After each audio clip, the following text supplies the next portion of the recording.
Seja bem-vindo, seja bem-vinda à Academia Brasileira de Direito do Trabalho e ao seu universo digital, repleto de informações trabalhistas e previdenciárias, extremamente relevantes para o seu cotidiano e uma verdadeira revista de fatos e acontecimentos jurídicos, econômicos, sociais e políticos. Nas nossas redes sociais, além de muita interatividade, você encontrará notícias, entrevistas e aulas com os maiores especialistas da atualidade no Brasil e no mundo.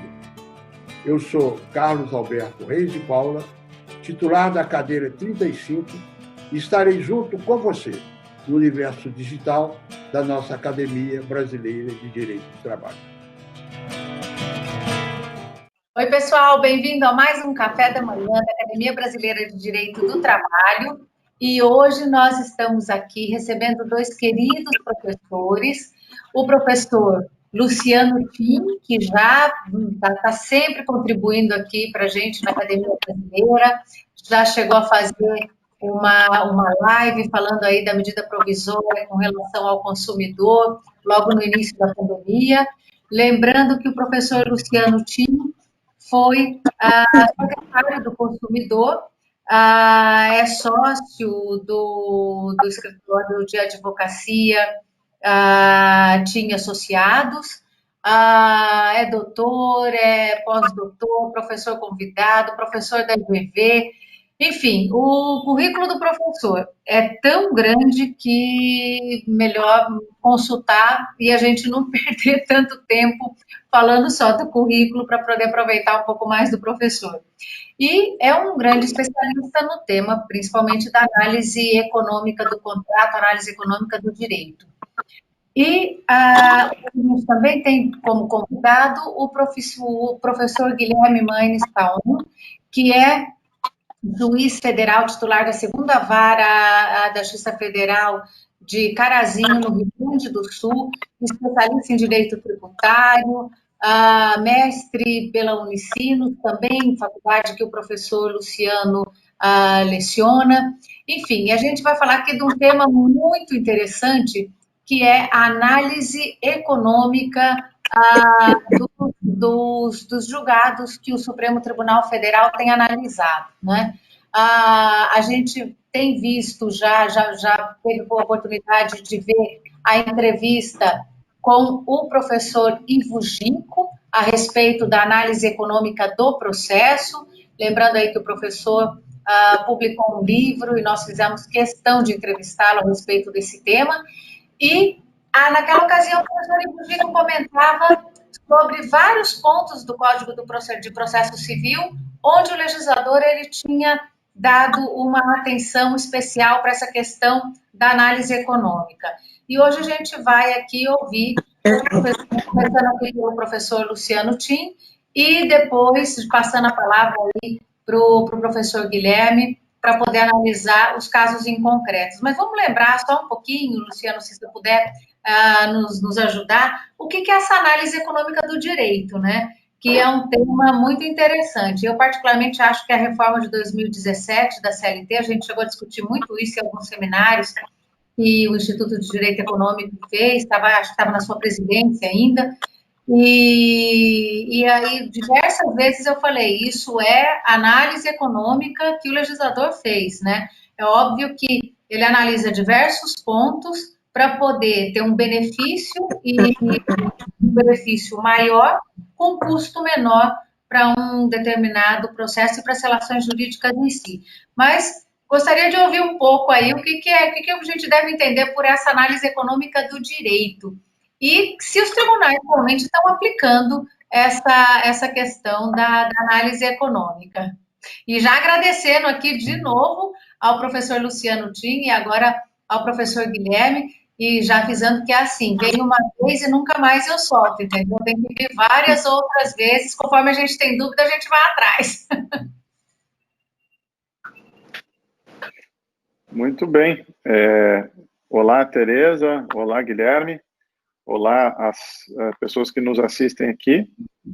Prazer estar com vocês falando de um tema que me é muito caro mas não caro no sentido econômico, né, mas no sentido de atribuição de valor, né, que é a análise econômica do direito, e não poderia ser mais propício discutir esse tema à luz da aplicação no Supremo Tribunal Federal, em razão, de um lado, aí da dissertação de mestrado do Guilherme, que eu tive o prazer de orientar, foi muito bem avaliada, enfim, pela banca, como pela própria presidência atual do Supremo, que é do ministro Fux, e que já tem alguns votos, como o Guilherme vai poder apresentar. No fundo, né, Guilherme, o ministro Fux foi um divisor de águas ali na história das ideias, né, no Supremo, e compreendeu bem, levou uma equipe boa de juízes versados na área. Mas, antes de entrar nisso, vamos dizer o seguinte, que a análise econômica do direito, ela é teoria do direito, não é teoria econômica, né? É uma teoria do direito, assim como sociologia do direito, filosofia do direito, são teorias jurídicas, né? Não é dogmática jurídica, né? Não é aquela visão do direito como um sistema de normas autorreferenciadas, lógicas, e cujo sentido do texto legal é explicado pelo jurista, né? Que, assim, a obra por excelência de dogmática jurídica é o Comentários à Legislação, né?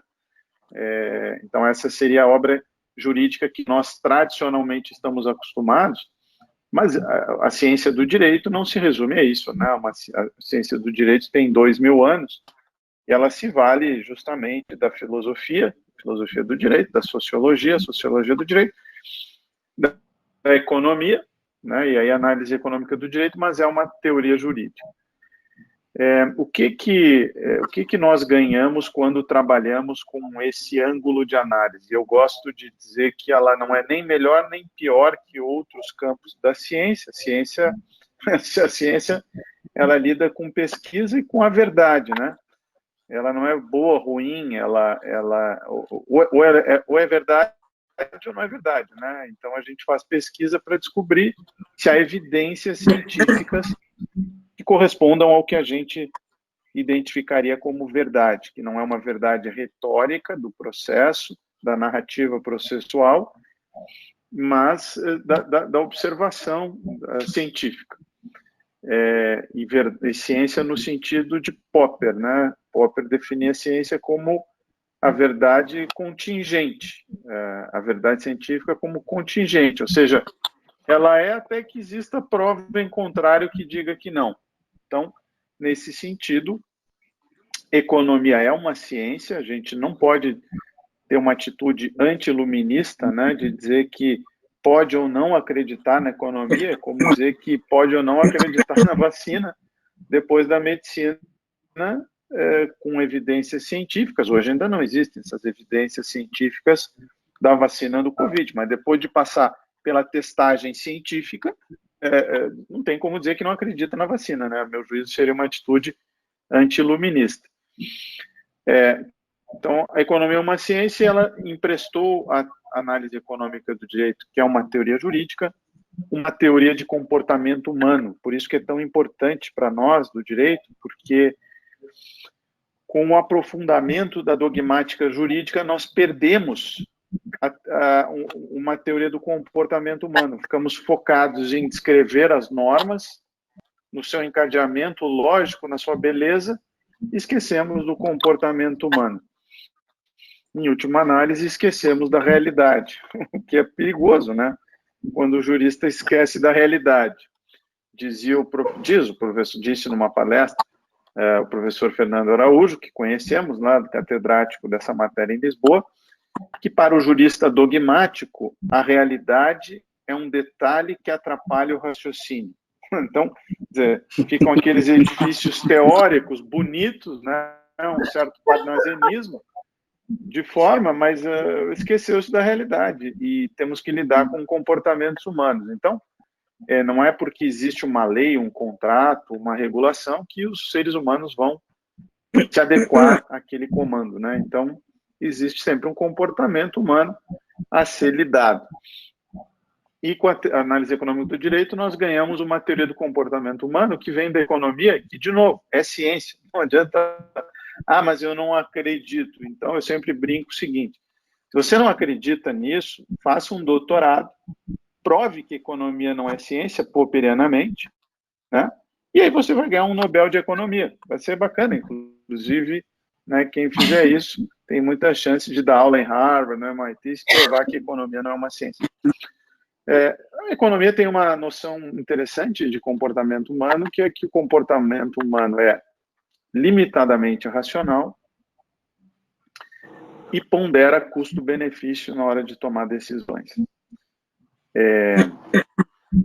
Para quem não concorda com essa visão, eu brinco que, então, da próxima vez que entrar no carro e colocar ali no aplicativo Waze, né, o destino, tome o caminho mais longo, já que o ser humano não é capaz de tomar decisões baseadas em custo-benefício. O que o Waze está te ajudando? A economizar um bem escasso que é tempo. Se você acha que as pessoas não são capazes, tendo informação, de tomar decisões eficientes de custo-benefício, elas não deveriam ter um Waze, elas deveriam simplesmente se atirar no trânsito sem nenhuma preocupação. A economia tem também, ela nos empresta isso para o direito, e a análise econômica do direito, uma noção de escassez dos recursos, que no direito nós perdemos também, né? Esquecemos outra coisa importante, que é fazer conta. Não uma conta complexa, aritmética de colégio, né? Assim, matemática é outra coisa que existe, né? Então, aliás, a economia presume... Eu estava ouvindo ontem uma palestra com a diretora do FMI. Desculpa te interromper, mas é que você falou exatamente o que eu estava falando. A questão de como a pandemia fez com que se desse tanta atenção à economia verde, né? Que vai aumentar muito todos os esforços aí para a economia verde, que está justamente dentro de toda essa análise aí que você está falando. Ou seja, é um dos pontos que ela aponta como um dos pontos positivos da Covid, é como o meio ambiente vai ganhar uma área econômica diferenciada por conta da pandemia.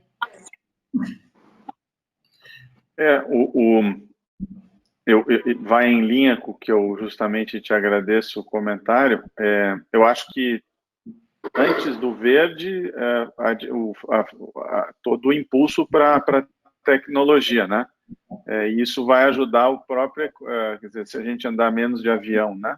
Se andar menos de carro, que a tecnologia permite, vai ajudar o ambiente. Mas a economia, eu até acharia interessante essa discussão, porque se o mundo está empobrecendo, como está, eu não sei se tem recurso para preservar pessoas premidas perdendo emprego, né?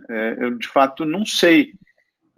Seria uma boa discussão a gente ver o que talvez, assim,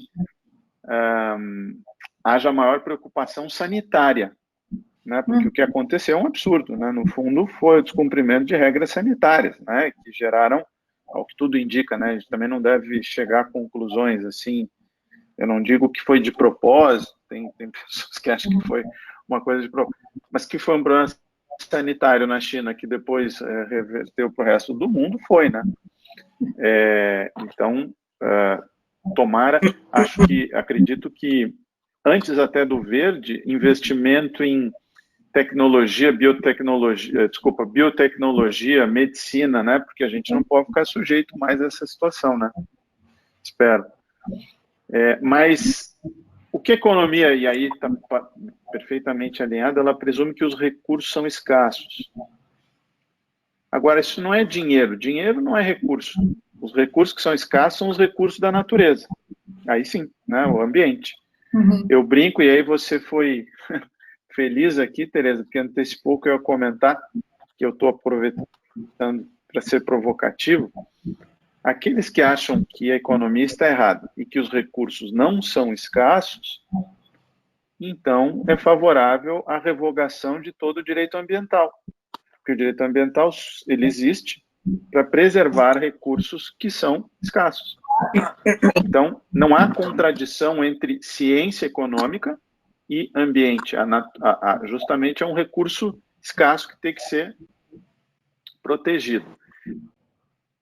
O dinheiro para a economia não é o relevante. O dinheiro é meio de troca. O que para a economia é importante são os limites orçamentários, os limites de recursos.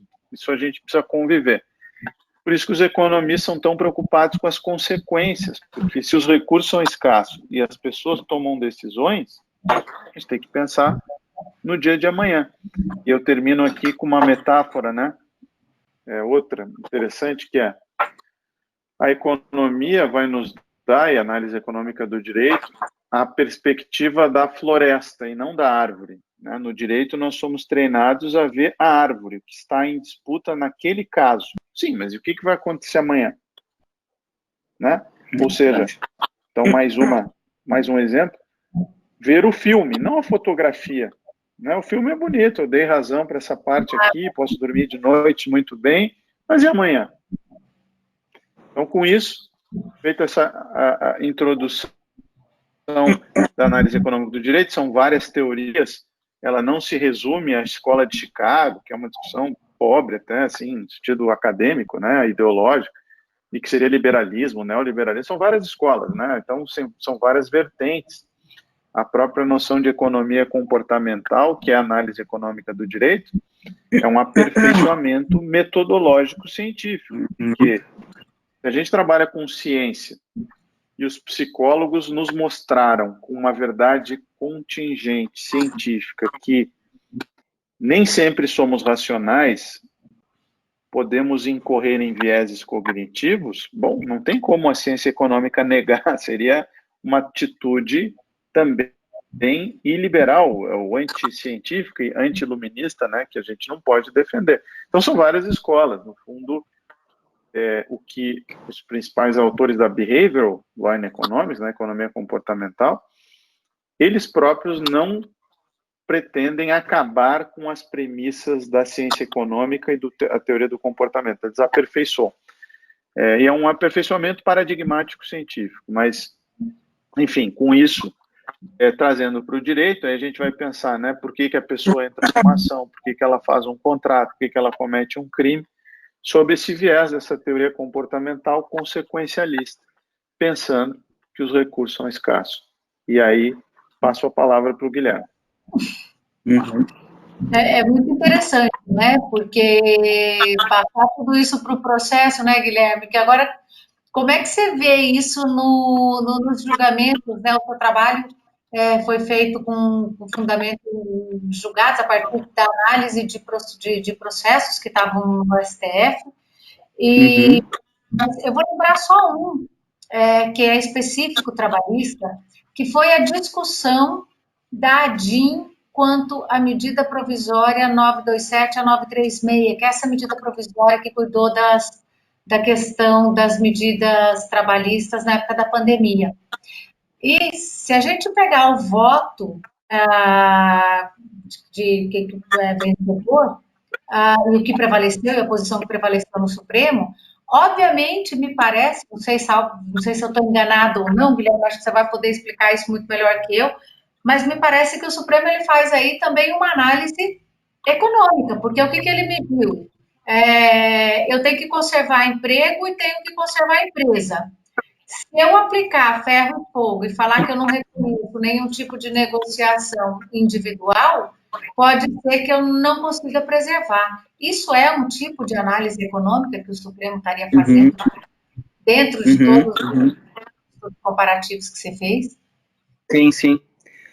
Então, eu quero primeiro, né, agradecer muito o convite para participar dessa entrevista aí, né, muito, muito legal, né, agradeço muito o convite, né, cumprimentar os nossos ouvintes aí, cumprimentar a Tereza e o professor Luciano. E sobre o tema da análise econômica do direito, e especificamente, né, o caso que a doutora Tereza está nos colocando, né, assim, a gente vê, né, que eu fiz a minha pesquisa, abrangeu, eu procurei entender, tentar verificar como é que o Supremo Tribunal Federal vem aplicando e como vem aplicando, né, a análise econômica do direito. E eu tive um universo de pesquisa que a gente abrangeu desde 1991 até 2019, né? Só julgados publicados pelo Supremo Tribunal Federal. E aí, a partir de uma breve, sim, pesquisa muito rápida e de alguma leitura acadêmica preliminar, eu formulei a hipótese de que teria havido, nos últimos 5 anos, um crescimento, né, tanto na qualidade das decisões, no grau de fundamentação, quanto na quantidade de decisões do Supremo Tribunal Federal que aplicavam raciocínio econômico, né? Então, eu fiz uma pesquisa bem detalhada na base de dados do Supremo e encontrei 39 acórdãos, desde 1991 até agora. E, analisando esses acórdãos, foi muito interessante que deu para se ver que, mais ou menos até 2014, 2015, havia um padrão de utilização do raciocínio econômico no Supremo Tribunal Federal. E, a partir de então, mais recentemente, né, nos últimos 5 anos, mudou o padrão de aplicação do raciocínio econômico no Supremo, né? O que aconteceu aí? Qual foi a mudança, né? Até então, existia assim, o Supremo sempre analisou aspectos, sempre levou em consideração dados econômicos. Desde a gente vai ver, desde a questão do plano Collor, né, os impactos de se reconhecer como válido ou não, né, o congelamento da moeda, né, o que se liberasse todos aqueles valores bloqueados, o impacto financeiro inflacionário que teria na época ou não, né, isso aí já sempre se levou em consideração, mas sempre se levava de um modo, certamente, assim, com menos técnica, com menos profundidade de análise do ponto de vista econômico, e sem analisar, assim, exatamente a teoria da análise econômica do direito, como a doutrina americana, principalmente, trouxe, e agora, né, a nossa doutrina, tanto brasileira quanto, de certo modo, ali, também autores portugueses importantes, têm trabalhado aqui no Brasil, né? Nesse primeiro período, até 2014, era uma espécie de visão mais inconsciente, assim, né, uma aplicação inconsciente dos aspectos econômicos. Trazia algum aspecto econômico, trazia algum elemento de impacto na economia, no caso, mas não havia uma fundamentação tecnicamente bem embasada mesmo, né? Nesse período, agora, o interessante foi que teve o primeiro julgado que o Supremo falou em análise econômica do direito foi aquela ação penal 470 do Mensalão, em que o ministro Luiz Fux citou aquele famoso dilema do prisioneiro, né, que é da teoria dos jogos, para dizer assim, que realmente vale a pena, né, delatar, ou se não, né, vale a pena delatar, vale a pena não delatar, enfim, o uso da teoria dos jogos na análise das delações premiadas, né, na época do Mensalão. E aí depois, então, a gente vê que teve uma virada a partir de 2015, usualmente com uma grande intensidade a partir dos votos do ministro Luiz Fux, o atual presidente do Supremo, né? O ministro Luiz Fux, assim, aderiu bem claro na análise econômica do direito e teve votos importantíssimos que aplicou, assim, ele trouxe um corpo de fundamentação bem consistente mesmo, trazendo embasamento doutrinário, embasamento bibliográfico forte e um raciocínio tecnicamente muito apurado nos votos a partir de então, né? A gente teve uma ação que foi a ADI 5062, que era da questão da gestão coletiva dos direitos autorais, e dali para frente, todas as vezes que o Supremo se debruçou num caso difícil, normalmente os casos que envolvem aplicação de análise econômica do direito no âmbito do Supremo são casos de aplicação de princípios no caso concreto, né? Então, ou seja, ser responsável na aplicação da lei, né? Ver, olha, qual é a consequência que vai ter adotar essa ou essa interpretação. Dentre 2 ou 3 ou 4 interpretações viáveis para uma determinada norma, bem, quais são as consequências? Né? Quais são os efeitos, não só os efeitos econômicos mesmo, mas, assim, qual é o comportamento social que vai ser induzido a partir de uma determinada decisão. Então, como o professor Luciano falou antes, né, a análise econômica, ela trata de indução de comportamentos sociais. A gente vai ver, a economia é uma teoria do comportamento. Não é só ver o impacto financeiro em dados, mas sim qual é o impacto que uma determinada decisão judicial ou que uma determinada lei vai trazer no comportamento da sociedade, né? Então, por isso que a gente vê, assim, o caso que tu nos colocou ali, esse último agora, né? Não só trata de análise econômica, sim, mas a análise econômica não é só os impactos financeiros de uma decisão, mas sim, né, o possível comportamento que aquela determinada decisão ou uma determinada lei vai induzir na sociedade, né? Então, é interessante isso que você está falando, porque, por exemplo, você está citando caso civil, caso penal, ou seja, não importa, essa análise econômica, ela deve ser feita, ou o tribunal tem feito, em casos, ainda que sejam casos, por exemplo, não civis, vamos dizer assim, né? Isso. E isso tem uma repercussão em áreas diferentes, como, por exemplo, esse caso de mensalão, esse caso dos direitos autorais que você está falando. Eu tenho, por exemplo, uma decisão, por exemplo, num processo criminal, ela pode repercutir economicamente na sociedade. É isso, mais ou menos? Não só do aspecto financeiro por em si, mas sim a indução de comportamentos que leva, né? É que é o seguinte, posso botar aqui a colher? Deve.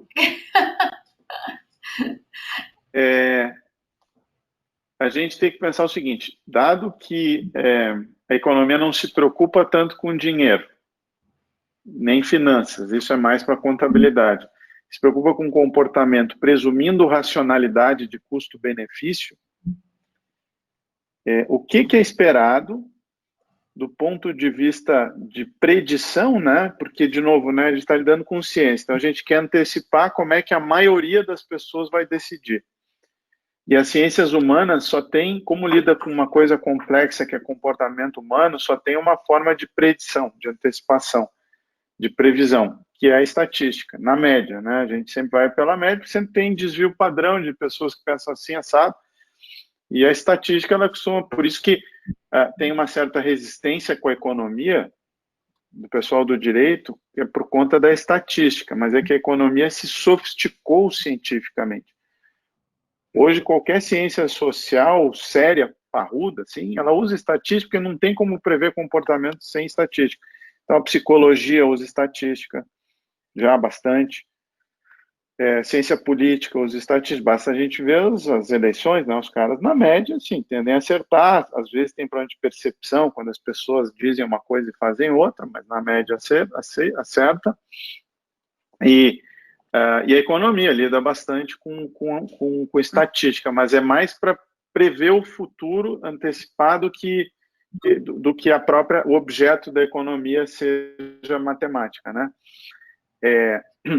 Agora, então, sabendo que na média as pessoas ponderam custo-benefício, são racionais, com algumas limitações cognitivas, que não vem ao caso, o que é esperado quando o Supremo, por exemplo, diz que a pessoa só pode ser presa depois do trânsito em julgado? O que seria razoável esperar?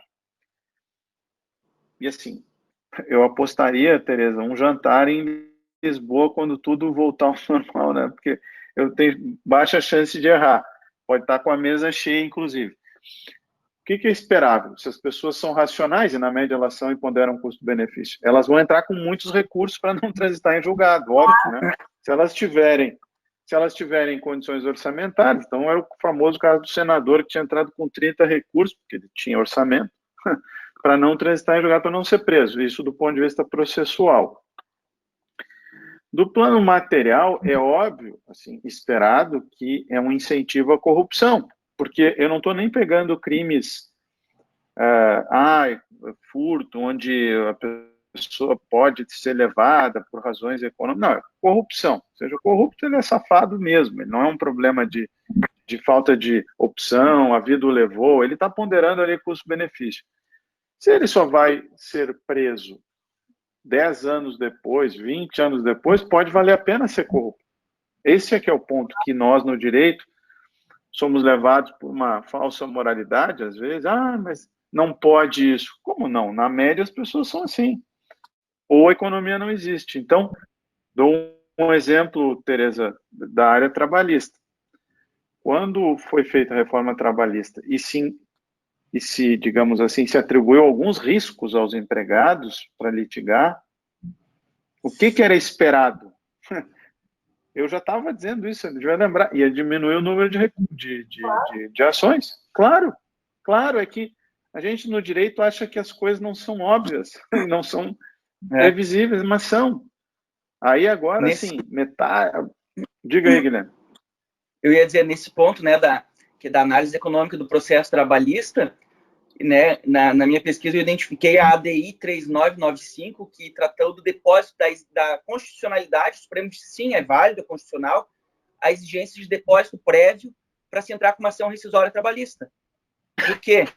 Porque se não tiver custo nenhum, se não tiver risco nenhum, qual é o incentivo? Bem, vamos entrar com ação rescisória toda hora. Claro. Agora, se tem um custo, se tem uma exigência de um depósito prévio, e se, bem, a minha tese não tiver uma relevância jurídica boa e eu não acreditar nela, né, então eu não vou entrar, porque vai ter um custo forte, né? Então, isso é uma barreira para aquelas ações com menos chance, com que nem a própria pessoa tem chance de acreditar, né? Enfim, ações mais frívolas tendem a ser barradas quando existe um risco, caso perca, né? Então, nessa linha que o professor Luciano estava colocando, né? A gente vive, assim, no Brasil como se não houvesse amanhã, mas tem, né? Então, no fundo, o judiciário, ele é subsidiado pelo contribuinte. E é no mundo todo assim, porque não tem como as próprias partes bancarem todo o custo para resolver a disputa, como acontece na arbitragem, né? Na arbitragem, as partes arcam com o custo, não é a sociedade. Mas, assim, a gente não pode ficar discutindo tudo no judiciário, que é caro para o contribuinte. Então, o judiciário precisa criar ferramentas para se proteger até de um certo uso predatório, porque é racional que as pessoas, infelizmente, né, utilizem um sistema público em seu benefício. É esperável, vamos dizer, não é esperável que elas podem utilizar o Poder Judiciário em seu benefício. Então, tem toda uma literatura em benefício para a sociedade do litígio, benefício para as partes.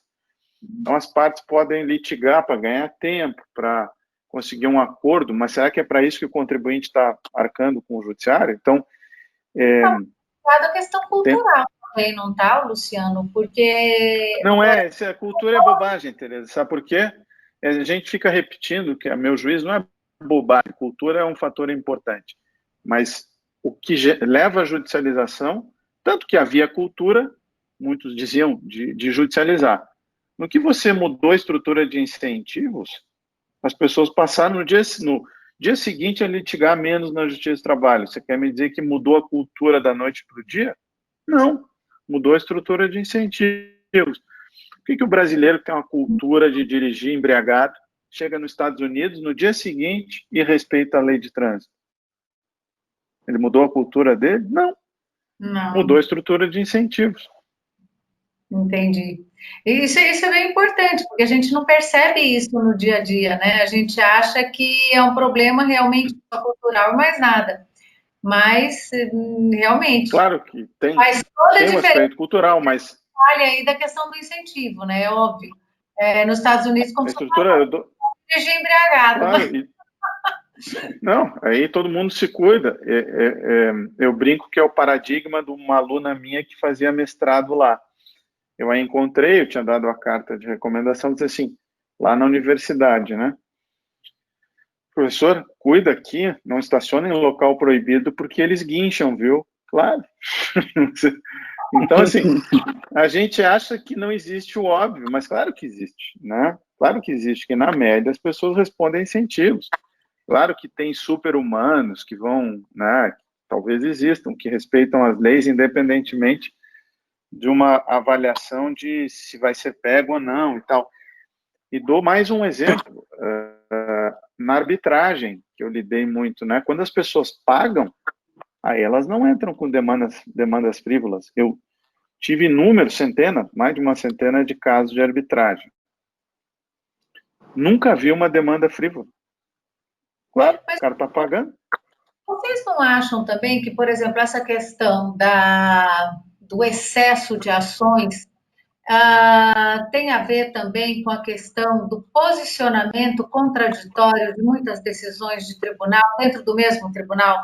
Tanto, por exemplo, claro, o CPC, na reforma, ele dá uma importância muito grande para precedentes, tenta uniformizar a jurisprudência em tribunais regionais, em tribunais estaduais, mas o grande problema é, a partir do momento que é possível fazer com uma certa facilidade a mudança de entendimentos jurisprudenciais, é aquela história, a pessoa tenta porque ela pode efetivamente, claro, somado à questão do baixo custo, ela acaba se motivando, vamos dizer assim, a questão do incentivo, né?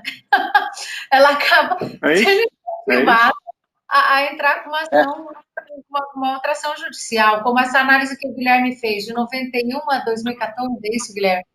Que o posicionamento era um, que não era tão...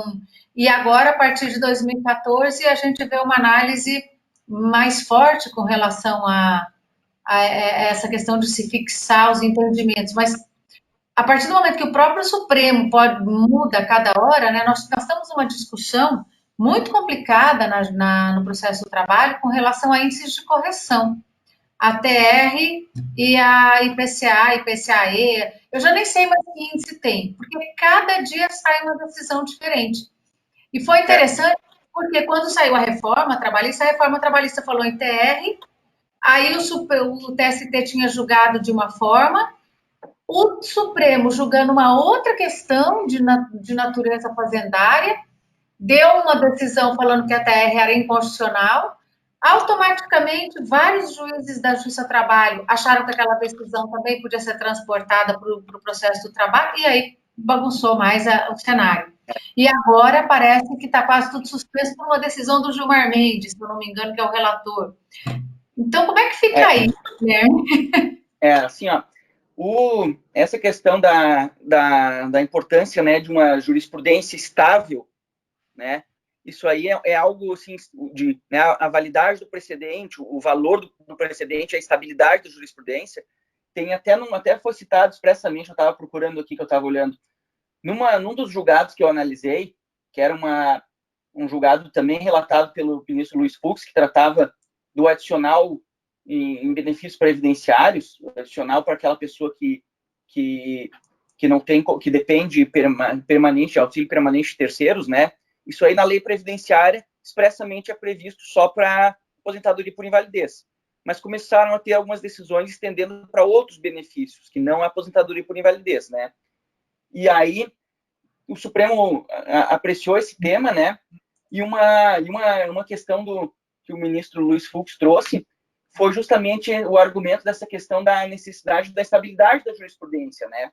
Ele citou o autor, que é o nosso papa aí da análise econômica do direito, que é o Posner, né, o Richard Posner, que diz assim, né, que a jurisprudência consiste num estoque de capital que gera um incremento produtivo para decisões judiciais futuras, né, com utilidade para possíveis litigantes futuros. Porque se eu sei que a jurisprudência é estável, se eu sei que eu não tenho aquele direito, que não adianta eu entrar com processo que eu não vou ganhar, porque não tem chance de mudar a jurisprudência naquele ponto, porque é uma jurisprudência estável, bem, eu vou me conformar e eu não vou entrar com processo e discutir aquilo, e a empresa, por exemplo, já vai fazer todo o seu planejamento econômico a partir daquele determinado cenário jurídico, que é estável. Agora, se existe uma chance de ganhar, porque a jurisprudência oscila, porque a qualquer momento pode mudar, bem, aí então, às vezes, é um risco que vale a pena se correr. E isso gera muita insegurança e gera um problema de instabilidade econômica, inclusive para o setor produtivo, porque se a determinada empresa, por exemplo, vamos pegar o direito tributário, ou o direito trabalhista, por exemplo, não sabe se vai ter ou não que seguir determinada norma, porque pode ser que a norma seja declarada inconstitucional lá na frente, bem, isso aí é um problema seríssimo. Uma hora é uma coisa, outra hora é outra. Aquela no tributário, que eu gosto da área tributária, contribuição ao famoso fundo rural. Uma hora tem que pagar, outra hora não tem que pagar, agora tem que pagar de novo, sabe? Então, é um problema esse. Qual é o empresário, né, que vai conseguir se planejar? Qual é o contribuinte do ponto de vista tributário? A gente pegava diversos pequenos produtores rurais ali, quando eu era juiz em Santiago, no interior do Rio Grande do Sul. Eu pessoalmente não concordava com a tese, mas o Supremo pacificou. Entraram com ações para deferir um monte de liminares autorizando a não pagar aquele tributo. Dali a pouco, não, vamos voltar atrás, tem que pagar, sabe? Então, isso é um problema, como é que a pessoa vai planejar, né? Haja análise econômica, não é? Ou seja, como é que você vai fazer uma previsão de custo? Agora, se existe uma jurisprudência estável, se eu sei que eu sou obrigado a pagar aquele imposto, se eu sei que eu sou obrigado a seguir aquela norma trabalhista, que não adianta entrar com a ação, porque, vai morrer no início, aí existe um planejamento econômico diferente, né? Isso aí é todo um ambiente de incentivo ao desenvolvimento econômico, né, do país, né? Infelizmente, assim, isso é um problema histórico nosso, mas, de outro lado, o alento é que, né, com o novo CPC, tem, vagarosamente, aí a gente está caminhando por um cenário de buscar um pouco maior estabilidade na jurisprudência, né, a partir desses precedentes vinculantes que o artigo 928, 927 ali do CPC nos traz, né? É bem interessante isso, porque, por exemplo, toda a análise que o CNJ faz do Justiça em Números, se a gente pegar e estudar aquele relatório, aquilo é análise econômica pura, ou seja, quanto se está gastando. Aliás, eu estou chegando à conclusão que a última resolução do CNJ do juízo 100% virtual passou por uma análise econômica muito interessante, porque ninguém vai poder negar que o judiciário economizou e muito com essa pandemia, como tudo, né? Como todas as empresas e todas as pessoas que tiveram que trabalhar em casa, né? Todo mundo saiu dos seus ambientes, foi trabalhar nas suas residências e isso, obviamente, representa uma economia monstruosa para qualquer empregador, vamos dizer assim, público ou privado. Então, acho eu que o governo deve gastar e o CNJ vai autorizar, ou já autorizou até, me parece, o uso da tecnologia, ou seja, se gasta com tecnologia, mas a economia lá na frente vai ser monstruosa.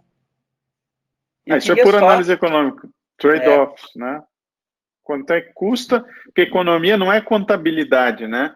Contabilidade é que se preocupa com receita e com despesa, economia é custo-benefício. Então, eu sempre dou o exemplo assim, o vinho mais barato, se ele vai te dar dor de cabeça no outro dia e você vai perder produtividade, não é o melhor análise de custo-benefício, né?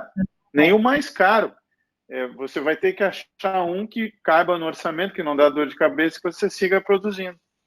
E tem, né? E tem portugueses.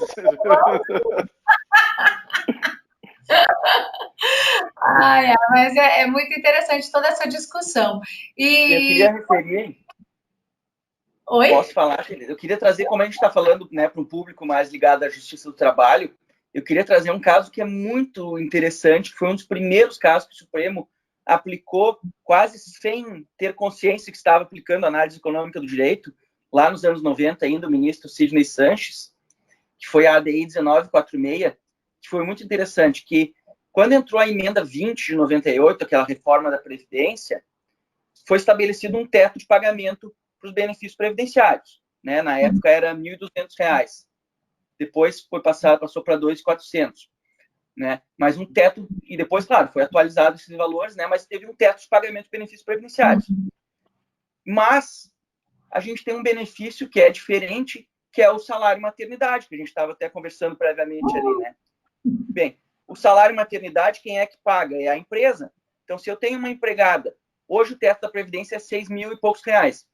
Se eu tenho uma empregada que ganha 10 mil reais, quando ela sai de licença maternidade, né, nos 4 meses ali de licença maternidade, a empresa vai pagar os 10 mil reais integral para ela e depois vai se ressarcir fazendo compensação junto ao INSS, né?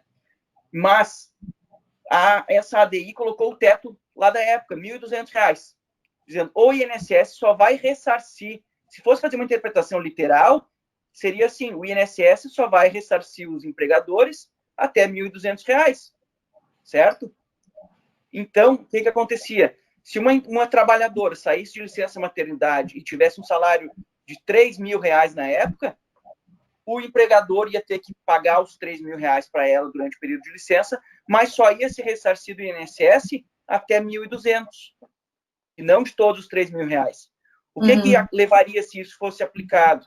Se essa interpretação prevalecesse bem, um incentivo a contratar homem, né? Porque o homem não vai dar essa despesa extra. E aí, o que o Supremo decidiu nesse caso? Que foi sensacional, e foi uma decisão inconsciente. Não, essa norma, essa interpretação é inconstitucional. Para essa limitação de R$1.200 para o salário maternidade é inconstitucional, porque vai gerar um incentivo perverso, que é a discriminação na contratação de mulheres. Né? Isso é análise econômica do jeito pura, só que o Supremo, na época, lá não aplicou de modo consciente, aplicou inconscientemente. Né? E a grande virada que teve na jurisprudência é que agora, principalmente capitaneado aí pelo ministro Luiz Fux, o Supremo olha os casos e analisa com plena consciência esses possíveis consequências, né, da decisão judicial. E você vê nesse caso, por exemplo, que você fala, ele não aplicou consciente, mas não estava dentro daquela aplicação, daquela teoria dos valores, ou seja, dos princípios e das regras. Quando você tem uma colidência de dois princípios, que são princípios... Isso aí se confundiria com análise econômica ou é um critério de interpretação também que vai auxiliar na análise? Olha, tem um artigo do Cristiano Carvalho usando análise econômica do direito para ajudar na ponderação de princípios, onde que eu vou conseguir dar maior utilidade a um princípio. Fala aí, Guilherme. É interessante que esse artigo, e até citado também no livro do professor Cristiano Carvalho, né, ele coloca, né, é muito interessante, no dia a dia, 90% dos casos ali, talvez a gente não precise usar a análise econômica do jeito, porque eu vou ter a regra para fazer, né, o lógico, subsunção, fato, norma, e foi. Agora, nos hard cases, né, nos casos difíceis ali, que a gente vai ter o choque, muitas vezes, de princípios, aí a análise econômica do direito vai nos ajudar para ver, assim, qual é a consequência real, né? O que vai acontecer, qual é o incentivo que vai surgir da minha decisão, caso, né, prevaleça uma das 2 ou 3 possíveis interpretações válidas, né? É interessante. Sabe que você está falando isso agora, eu me lembrei de um caso que eu tive faz tempo, e eu acho que eu usei inconscientemente também. Não, longe de mim ser o Sidney Sanches, que para mim uma das melhores cabeças que o Supremo teve foi ele. Mas eu tive um caso lá em Itapecerica, que o Ministério Público me entrou com uma ação civil pública contra a prefeitura, se eu não me engano, era em Bugaçu, que é uma prefeitura menor ainda, e uma cidade muito pobre, e eles têm um raio-x na cidade. E esse raio-x é um instituto de radiografia ali, né? E esse instituto só tinha trabalhador terceirizado, ou cooperado, não me lembro, porque faz tempo. E o Ministério Público entrou com uma ação civil pública pedindo que se decretasse a inconstitucionalidade de toda aquela terceirização. Ainda foi anterior, como vocês veem, ao julgamento dessa... Que, aliás, a decisão da terceirização foi pura análise econômica também, não é? Aliás, é uma das que eu cito no meu trabalho, foi excelente. E aí, o pedido do Ministério Público era decretar a inconstitucionalidade, porque o poder público não podia terceirizar, ainda mais com relação à saúde, e rompimento do vínculo de emprego com todos os trabalhadores, porque, afinal de contas, eles não poderiam ser contratados diretamente pelo poder público sem concurso público. Imagina qual foi a decisão, não é? Eu julguei procedente a ação civil pública por um fundamento muito simples, né? Se eu determino, primeiro que eu acho que a terceirização do setor público não é inconstitucional, até porque todos os tribunais e o próprio Ministério Público mantêm aí serviços terceirizados de assessorista, limpador, etc. E depois um outro ponto se eu decreto o rompimento de todos esses contratos de uma forma, numa ação coletiva, primeiro que eu não sei que contrato que é lícito e que contrato que não é. Segundo, imagina o impacto social e de saúde que eu vou ter na comunidade. Se eu fechar o Instituto de Radiologia, se alguém se quebrar, vai fazer radiologia. Acabou o raio-x na cidade, né? vai precisar andar 80 quilômetros para fazer um raio-x. Então, eu não sei qual foi a decisão do tribunal, porque depois acho que o processo foi para Brasília, enfim. Mas era uma questão típica de análise econômica, não? Eu devia ter escrito isso na sentença que ia ficar bonito. Eu não me lembrei na época. E o que a gente percebe é isso, né? Assim, até na verdade, né, teve uma leizinha que modificou a nossa lei de introdução, né, a antiga LIC, Lei de Introdução ao Código Civil, agora Lei de Introdução da Norma do Direito Brasileiro, que colocou, né, mudou o artigo 20 e o 21 para dizer exatamente isso, que quando o juiz apreciar, né, conceitos jurídicos abstratos, né, obrigatoriamente tem que levar em conta as considerações no caso concreto. Né? Obrigatoriamente tem que levar em conta as consequências no caso concreto. Né? Não pode julgar dissociado do caso concreto mais. Isso, então, é uma norma de obrigação do magistrado levar em consideração as possíveis consequências, né, de uma determinada interpretação ou de outra quando se tratar de valores jurídicos abstratos. E também quando se tratar de anulação de atos administrativos. Tem que levar em conta as consequências da decisão no caso concreto. E esse teu caso é perfeito, né? Bem, qual é a consequência imediata da decisão? Vai parar a saúde do município, ninguém mais vai fazer raio-x. Para imediatamente. A saúde, um desemprego na cidade, fecha o lugar. E aí, assim...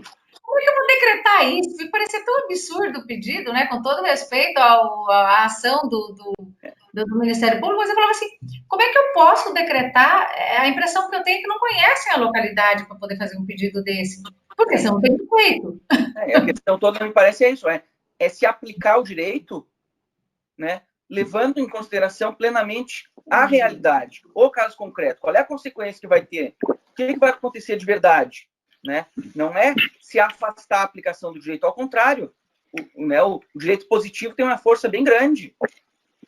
A análise econômica do direito leva em consideração, e muito, ao contrário, nada dessas, né, de fugir, a ideia é justamente o contrário, é olhar o caso concreto, o que vai acontecer, mas é decidir de acordo com o direito positivo, mas levando em conta o caso concreto, né, e não ideações, né, como o professor Tim colocou, né, a sociedade, como é que era?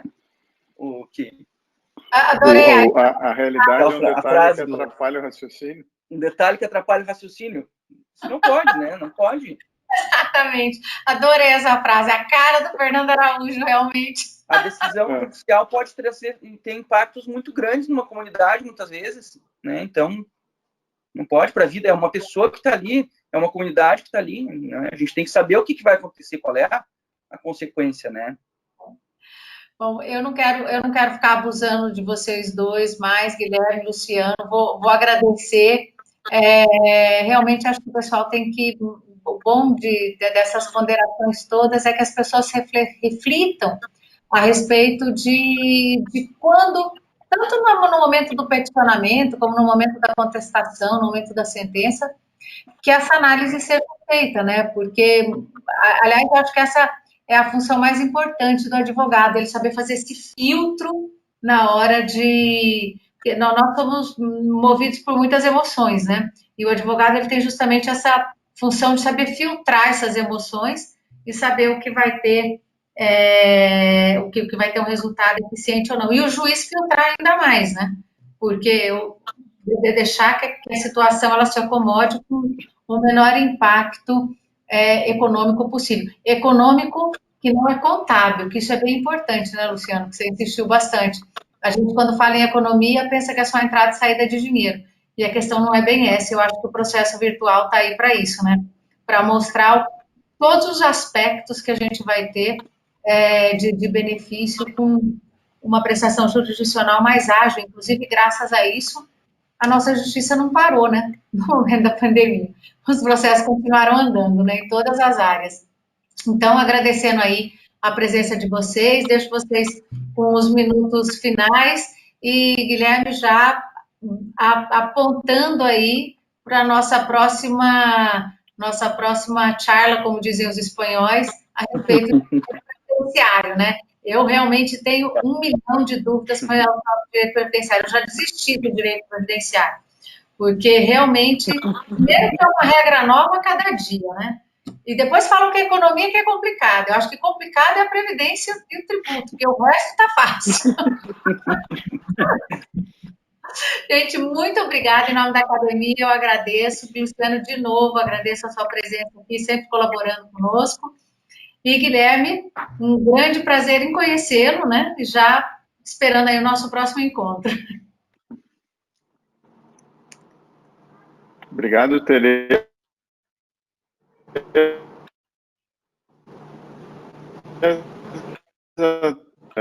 Um abraço, Guilherme, até a próxima, um prazer ter estado aqui com vocês e ao nosso público aí que acompanhou o debate. Eu agradeço também a Tereza, muito obrigado pelo convite, né? O professor Luciano também, uma honra ter participado do debate ao seu lado aí, né? Agradeço muito a participação e contem comigo para o próximo aí. Foi um prazer para mim. Esperando aí a publicação do livro, que eu estou curiosa para ler agora sua dissertação. Eu acho que todo mundo está curioso para pegar todos os casos e saber como o Supremo raciocina na hora de julgar. Que isso é bem importante, inclusive, para fazer subrecurso, né? Gente, obrigado. Muito obrigada e bom dia aí para vocês. Até mais. Tchau, tchau. Isso aí. Até mais. Tchau, tchau.